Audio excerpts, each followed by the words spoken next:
Everything you need to know about location and location scouting. Stay tuned.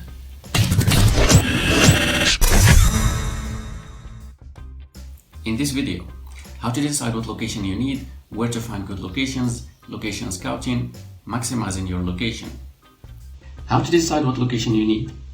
This depends mainly on the genre of your movie, and since we're talking about low-budget filmmaking, you will just have to do with what you have, which means that we're going back to the golden rule I always talk about that says, think of what you have before even writing the movie. Or you can be creative and squeeze your location and get the most of it. We're gonna see how at the end of this video. To get inspired about the kind of locations that you need for your movie, watch movies of the same genre and pay attention to the locations. And it's better if you find the behind the scene footage, because that's where you could see the locations as they are, before the color correction and color grading and everything. Also, the filming angles and lightings change how everything looks on screen. Like this scene, for example. It looks creepy, but it doesn't when you see it from behind the scenes. Where to find good locations? Since we're talking about low budget, you possibly will not look in anything that costs money, which means that your choices are limited. You start by filming in your own home or your friend's home. That's what everybody else does. If you can't find what you're looking for, try to look around you if there are any film schools or anything, or just regular schools or universities. They might have a film club or something similar.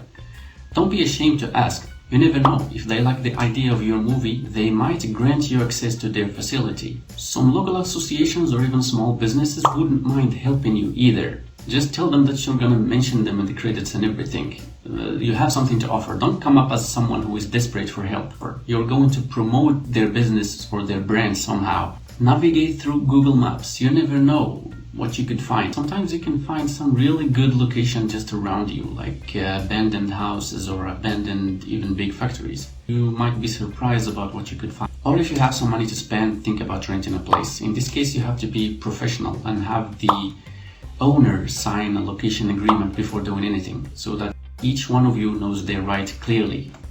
I'm gonna leave you a link to an example of a location agreement in the description below. Location scouting. It simply means going to the location and checking it out before the filming. Why? To make sure that everything is alright and you will not have any troubles during the filming.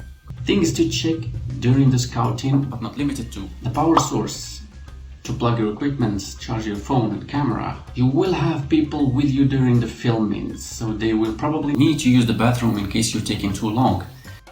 Or at least a room to change their clothes. Check if that is available in your location too. But most importantly, the lighting and sound. Do the scouting at the same time you are planning to film one day beforehand. If you are planning to do the filming early in the morning, then do the scouting early in the morning. If you are planning to film at night, then do the scouting at night, and so on. So that you will know exactly where the sun will be at the time of the filming. And if there's enough light coming through the windows, and how is it, and what can you do to improve the quality of lighting in general, unless you are planning to rely entirely on your own lighting system, which I doubt.